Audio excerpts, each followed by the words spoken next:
Friends, welcome to my channel. आज मैं जिस फिल्म को एक्सप्लेन करने वाली हूँ उसका नाम है इंट्रोजन। तो चलिए शुरू करते हैं जल्दी से स्टोरी। मीरा और उसका आर्किटेक्ट पति हेनरी हाल ही में हेनरी द्वारा डिज़ाइन किए गए एक आलीशान और आबादी से दूर बसे घर में शिफ्ट हुए हैं। उन दोनों को उम्मीद है कि ये कदम उनके लिए एक नई शुरुआत हो सकता है, क्योंकि मीरा का ब्रेस्ट कैंसर अब ठीक हो गया है। लेकिन सुकून और शांति का भ्रम तब टूट जाता है जब मीरा और हेनरी के घर में कोई 2 बार घुसपैठ करता है। पहली बार ऐसा तब होता है जब वो घर पर नहीं होते। घुसपैठियों ने अपार्टमेंट को तहस नहस कर दिया था, लेकिन वो लोग कुछ भी नहीं लेकर गए। मीरा काफ़ी डर गई थी, क्योंकि अगर वो दोनों घुसपैठ के वक्त घर पर होते तो कोई अनहोनी भी हो सकती थी। मीरा को ये भी अजीब लगता है कि घुसपैठ करने वाले कुछ भी चुरा कर नहीं ले गए थे।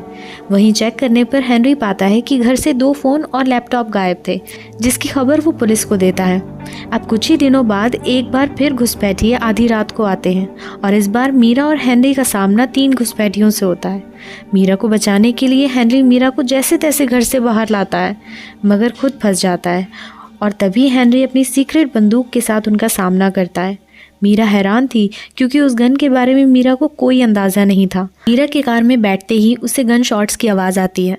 रुककर देखने पर वहाँ एक घुसपैठिया मीरा से मदद की गुहार लगाता हुआ बाहर आता है। सभी घुसपैठियों को हेनरी ने गोली मार दी थी, जिससे 3 में से 2 की वहीं मौत हो गई। अब ये सीन देखकर तो ऐसा लगा जैसे प्रॉब्लम में मीरा और हेनरी नहीं, बल्कि वो घुसपैठिए थे। वहीं मीरा अपने पति के इस कारनामे पर हैरान थी। अब हेनरी ने जिन लोगों को गोली मारी थी उनमें से एक जिंदा था, इसलिए उसे गंभीर हालत में अस्पताल ले जाया गया। लेकिन पुलिस का मानना था कि ये घुसपैठ शहर में एक लापता लड़की के मामले से संबंधित है। मीरा घटनाओं से हिल गई थी। गन के बारे में कन्फ्रंट करने पर हेनरी का कहना था कि गन सिर्फ सेफ्टी पर्पस के लिए उसके पास थी। साथ ही हेनरी खुशी और एक्साइटमेंट से जोर देकर कहता है कि अब उन्हें आगे बढ़ना चाहिए और एक पार्टी अरेंज करनी चाहिए। असल में ऐसा लगता है कि हेनरी पूरी सिचुएशन बहुत अच्छी तरह से संभाल रहा है। अब एक दिन हेनरी पार्टी की खरीदारी करने के लिए निकल जाता है और अपना वॉलेट घर पर ही भूल जाता है। मीरा हादसे से इतना डर गई थी कि उसे घर में से अजीब आवाज़ें आती हैं, इसलिए वो घबराकर खुद ही वॉलेट देने का बहाना बना वहाँ से निकल जाती है और अपनी कार से हेनरी के पीछे जाती है। और पीछा करते हुए वो नोटिस करती है कि हेनरी शॉपिंग मॉल के रास्ते पर नहीं, बल्कि हॉस्पिटल के लिए मुड़ रहा है। वो भी वही हॉस्पिटल जहाँ वो तीसरा घुसपैठिया एडमिट था। इससे पहले कि मीरा उसका आगे पीछा कर पाती, उसकी कार का एक्सीडेंट हो जाता है, जिसमें वो बाल बाल बची थी। अब उसे हेनरी पर शक होने लगा था। वहीं लोकल शेरिफ ने भी मीरा को इन्फॉर्म किया कि जिस आदमी को हेनरी ने गोली मारी थी उसकी अस्पताल में मौत हो गई। अब एक्सीडेंट की वजह से मीरा की कार रिपेयर के लिए गई थी, इसलिए मीरा हेनरी की कार उधार ले लेती है। और जीपीएस चेक करने पर एक चौंकाने वाली बात सामने आती है। जिस एरिया के वो घुसपैठिए बताए गए थे, कुछ दिन पहले हेनरी भी उसी जगह पर गया था। इसलिए मीरा अपने जीपीएस पर मौजूद उसी एड्रेस पर दोबारा जाती है। वहाँ खोजते भालते वो एक टूटे फूटे घर में पहुँच जाती है, जहाँ वो खुद घुसपैठिया बनकर आगे बढ़ती है।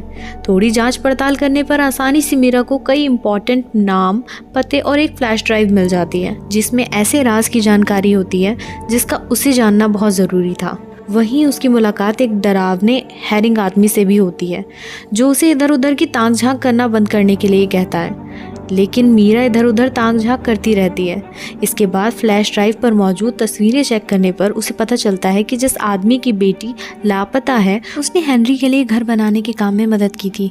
इससे भी बदतर एक और फोटो उसे मिलती है, जो साबित करती है कि लापता लड़की उनके घर वाली लोकेशन पर मौजूद थी। मीरा को उस आदमी का पुलिस से रिक्वेस्ट करते हुए एक वीडियो भी मिलता है, जिसमें वो हेनरी पर इल्ज़ाम लगाते हुए कह रहा है कि मैंने देखा है कि वो उसे कैसे देखता है, प्लीज़ मेरी बात सुनो। इतने में ही वीडियो कट जाता है। ये सब देखकर मीरा बहुत डिस्टर्ब हो जाती है, इसलिए मीरा सबूतों के साथ पुलिस स्टेशन जाती है। लेकिन अंदर जाने से पहले वो गिरफ्तार हुए उसी आदमी को देखती है जिसने उसे ताक झांक करने के लिए मना किया था। मीरा उसकी बातें सुनकर मान लेती है कि वो आदमी उस लापता लड़की के अपहरण और हत्या के आरोप में ही गिरफ्तार किया गया है। मीरा जाकर हेनरी से लापता लड़की के बारे में बात करती है और उससे साफ साफ पूछती है कि क्या उसका इस मामले से कोई संबंध है। हेनरी इससे साफ इनकार करता है और उसे धोखाधड़ी करने के बारे में एक कहानी सुनाता है, जिस पर मीरा भी विश्वास कर लेती है और मान लेती है कि हेनरी निर्दोष है। अब दोनों ही सब कुछ वापस नॉर्मल करने के लिए एक पार्टी रखने के लिए अग्री हो जाते हैं। पार्टी के दौरान मीरा एक न्यूज़ सुनती है कि वो आदमी जिसे लापता लड़की के मर्डर के इल्जाम में गिरफ्तार किया गया, उसने किसी लड़की को नहीं बल्कि एक कुत्ते को मारने के लिए गिरफ्तार किया गया था। मीरा हेनरी के ऑफिस की जांच करती है और उसे घर का मैप मिलता है, जिससे पता चलता है कि उनके घर में एक सीक्रेट रूम भी है। अच्छे से समझने पर उसे एक सीक्रेट बटन मिलता है, जिससे एक सीक्रेट डोर उसके सामने खुल जाता है। वो दरवाज़ा एक सीक्रेट बेसमेंट की ओर जाता था। मीरा वहाँ जाती है और पाती है कि वही लापता लड़की जिसे बुरी तरह बांधा गया था। अब आता है फिल्म का असली ट्विस्ट। जी हाँ, हेनरी ने ही उस लड़की का किडनैप किया था और जब उसके घर वालों ने उसे ढूंढने के लिए घर की जांच की तो हेनरी ने सबको गोली मार दी।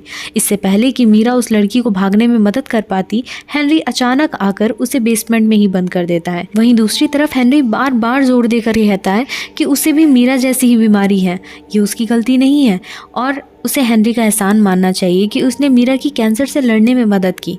अब मीरा की बारी है कि हेनरी का एहसान उतारने के लिए वो हेनरी को माफ़ कर दे और बात को जाने दे। अगर मीरा फैसला कर चुकी थी कि हेनरी के इस गुनाह की कोई माफ़ी नहीं है और मीरा अब हेनरी की कोई मदद नहीं करेगी। असल में वो पुलिस को बुलाने जा रही है और ये सुनते ही हेनरी उस पर हमला कर देता है और उसे भी बांध देता है।